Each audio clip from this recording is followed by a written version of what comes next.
All right, friends. Today, I have a video for you. We're going to do the time-honored lefty tradition of watching and reacting to PragerU videos and having a good time just kind of laughing at them and at their expense.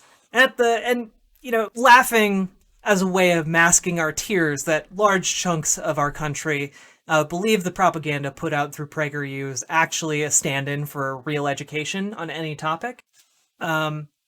Let's dive right into this, shall we? This one is called Celebrating Columbus. He ventured where no other man of his age dared to go. He saw things no other man of his age had ever seen.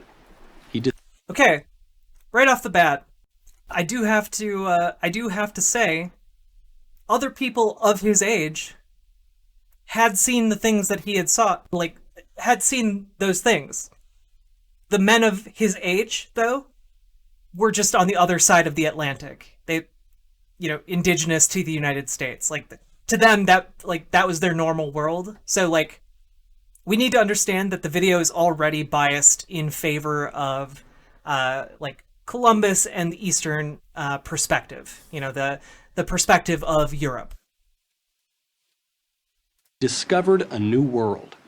For centuries, he was universally admired as a hero. Now, he's widely considered to be a despoiler of paradise, an enslaver, and a genocidal... His own diaries talked about how he took children as sex slaves and dispersed them to European officials. He undoubtedly enslaved people. That was something they did proudly as part of their conquest of the New World in order to get their gold. It's estimated that somewhere between, it's estimated that trillions of dollars worth of material wealth was extracted from the New World, from Latin America and South America, after Columbus's arrival. And on top of that, there were plenty of functional societies in Latin America and South America, as well as North America. We're talking cities that rivaled the size of London. We're talking cities much bigger than the size of London.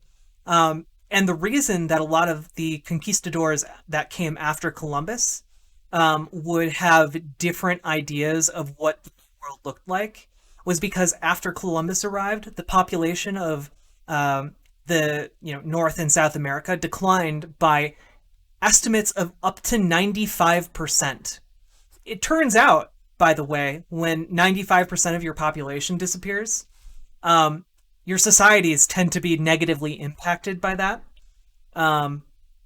Just so you know, these three things, none of the societies were paradise. They all had their own problems.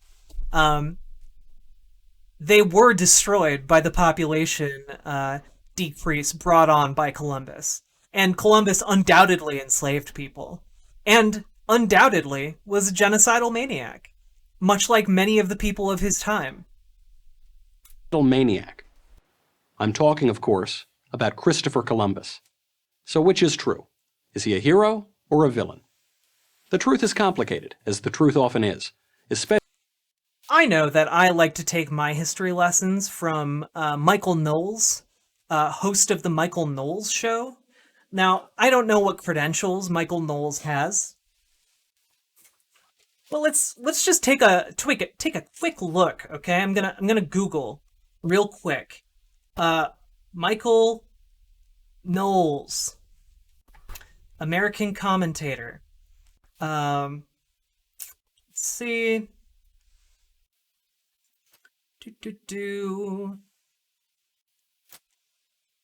Okay. Early life and education. Let's see. Wow, he actually did get a BA in history and Italian from Yale University. I'm impressed. Okay, let's hear what this educated individual has to say about Christopher Columbus. Especially when you have to go back 500 years to find him. But let's try to get as close as we can. Columbus was born in 1451 in the port city of Genoa, Italy. At a time when birth often determined destiny, His origins were entirely unremarkable. His father was a middle-class wool weaver who expected his son to follow the same path. But Columbus had different plans. Yeah. The age of discovery was dawning. The future belonged to the bold, and the bold went to sea. By the time he turned 30, Columbus had sailed to Iceland, Ireland, and Africa. Somewhere on his many voyages, he became obsessed with the idea that there was a westward sea route from Europe to India. But there were no maps to consult, only wild rumors of sea monsters and endless ocean. I mean, He put together the 15th century version of a PowerPoint presentation for the King of Portugal, then the world's leading sea power. But the king, heeding the advice of his experts, turned him down. It simply couldn't be done, the experts told the king. It was pure speculation, and an expensive one at that. So Columbus took his plans to Spain. But King Ferdinand and Queen Isabella weren't interested either, at least not at first. Columbus persevered. After 8 years, they finally relented. They gave the explorer 3 small ships. There was a time when every school kid knew their names: the Nina, the Pinta, and the Santa Maria, and the year in which Columbus set sail. Pretty sure school kids still learn their names. Pretty sure. Except for a compass and the stars, Columbus had virtually no navigation tools at his disposal. He was, to mix metaphors, flying blind. No, he had a compass. West. He had a compass. That's about all he knew. Once the ships left the Canary Islands, they were on their own. His crews stayed loyal for the first week, but by the 3rd week, they had lost their nerve. Columbus, however, never lost his. By sheer force of will, he kept his men in line. Finally, after 10 long weeks at sea, on the night of October 11th, Columbus spotted land. He called it San Salvador. Today, we know it as the Bahamas. There, Columbus and his men encountered the Taino tribe. The first encounter between Europe and the Americas went well. The Taino were curious and helpful. Columbus was emphatic that his crew treat them with kindness and respect. Lest you think that Columbus stumbled on the Garden of Eden, the islands were also inhabited by the Caribs, a tribe of cannibals for whom, according to Pulitzer Prize-winning historian Samuel Eliot Morison, babies were a delicacy, or in Morison's words, a toothsome morsel. Like every place else on Earth, in every time in history.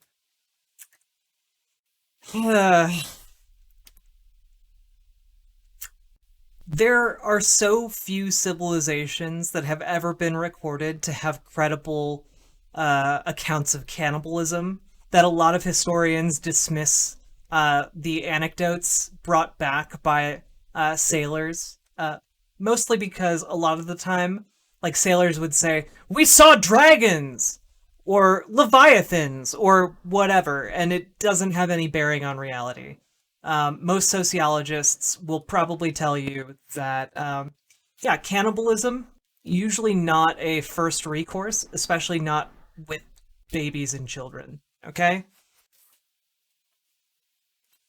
The local peoples were a mixed bag. Some good, some not so good. Upon his return to Spain, word of the Italian explorer's successful voyage quickly spread throughout Europe. A new world had been discovered, and the old world would never be the same. Columbus was a man meant for the sea. On land, he was easily outmaneuvered and betrayed by professional politicians and bureaucrats. It is on their dubious, self-serving accounts that modern attacks on Columbus's reputation are based. In his own day, these attacks made the explorer's life a misery. Columbus was not blameless. He sold natives into slavery. But the explorer did not invent slavery. Oh, I'm sorry. I was under the impression, everybody, that Columbus had invented slavery. Oh, my bad, everybody. Pack it up. Time to go home, guys. Columbus was just enslaving people because, everyone else was doing it at the time. It was... holy shit. This video started out, I need to remind you, by saying that, here we go. Started off by saying... widely considered to be a despoiler of paradise, an enslaver. Oh, wait, the second one is true. He just didn't invent slavery. What a novel idea. I didn't realize the video was going to present evidence to me that Christopher Columbus is not the originator of slavery. Weird, wild. I never would have thought. Good, some not so good. Upon his return to Spain, word of the Italian explorer's successful voyage quickly spread throughout Europe. A new world had been discovered, and the old world would never be the same. Columbus was a man meant for the sea. On land, he was easily outmaneuvered and betrayed by professional politicians and bureaucrats. It is on their dubious, self-serving accounts that modern attacks on Columbus's reputation are based. In his own day, these attacks made the explorer's life a misery. Columbus was not blameless. He sold natives into slavery. But the explorer did not invent slavery, which was common around the world long before. I do need to clarify that Columbus took some slaves, also includes him enslaving children to give out as sex slaves to both his men and to other people back home. So, like, kind of glossing over this aspect really does a disservice to what Columbus was doing. Like, when you just show up to an island, and kidnap a bunch of people and then say, we own you now, and also we're going to rape your daughters and sons. I don't know what you would call that other than some sort of form of genocide. Like, I don't know. I feel like the United States would go to war if a bunch of people just showed up and were like, hey, we own the state of Rhode Island now. It's not that many people, guys, so it's okay. And long after Columbus's time. As for the charge of genocide, there was no genocide. There were atrocities, most occurring after Columbus was dead and gone. There wasn't a genocide, guys. It was just atrocities. Oh, okay. Well, silly us, thinking that Columbus had, with his kidnapping operations and his child sex slave taking, was not initiating a genocide against these people. Silly us with our ideas like that. There was also widespread intermarriage between the Spaniards and the natives, which eventually led to the people we now call Hispanic or Latino. Yeah, intermarriage. I'm sure that was all entirely consensual, guys.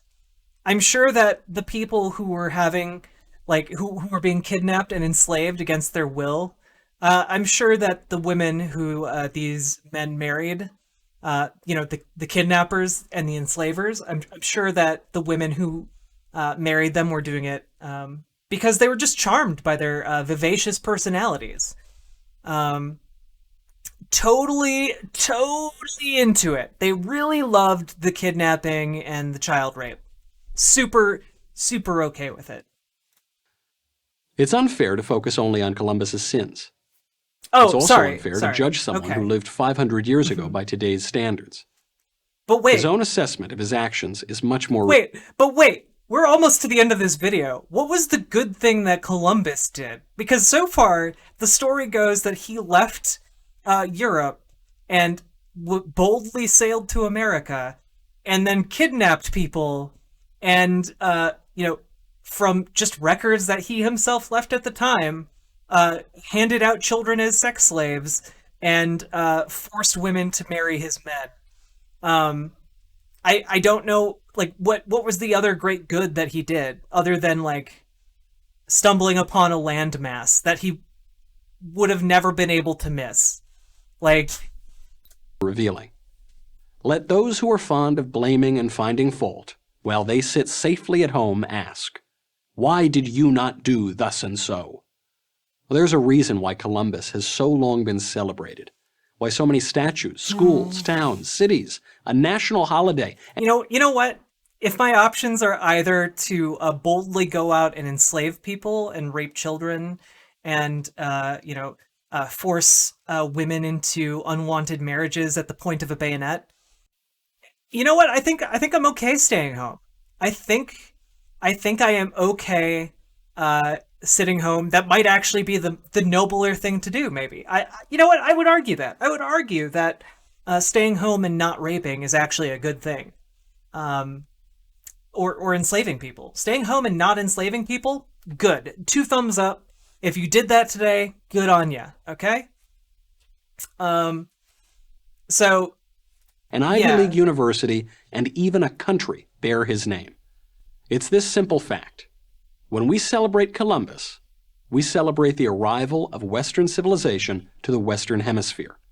And if you can't celebrate that, it says much more about your moral compass than about history's greatest explorer. I'm Michael Knowles, host of The Michael Knowles Show. But you didn't list anything that he did that was good aside from sailing for a month. Like, what was the good thing he did here? Guys? Guys, he sailed across the ocean, kidnapped a bunch of people, and then raped children and gave children away as slaves to be raped. Like, even judging him by his time, that's still not good. There are plenty of people who didn't do that in his day.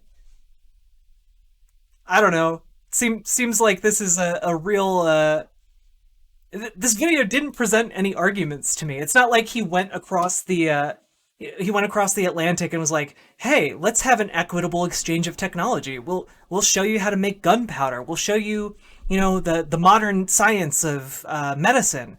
We're none of that. It was, no, we're sailing across the Atlantic and we're going to steal you, and use you as slaves for our profit. Um, and also slowly start the destruction of your culture and rape your kids. So, like, this video did nothing to like sell Columbus to me. It just listed that Columbus went across the ocean and downplayed his obvious enslavement and the obvious destruction of the people that he encountered. Um, he is a monster by today's standards. I mean, he's a monster by that time's standards too. Like, slavery wasn't seen as like a good thing. Like, no one was like, wow, slavery is good. Instead, they viewed it as like, oh, you got laborers, like against their will, and maybe one day they can free themselves or something. I don't know, but like, even by that time's standards, it wasn't a good thing, and it's still not a good thing by today's standards. It's a worse thing now. So it just seems kind of like maybe this video isn't really making a good argument for Columbus. I'm not moved. I mean, I think there's a pretty good argument, Corrupt TV, that people would have been different if they lived back then, because not that many people volunteered to go out and enslave people for a living. Like, that actually forms the minority of people in medieval Europe. Most people weren't slavers, and most people in medieval Europe weren't rich enough to even own a slave. So, like I understand that people are products of their time, but like not understanding that someone sailing across the ocean, slaving people immediately, like that's obviously a bad thing, and it was always not a good thing.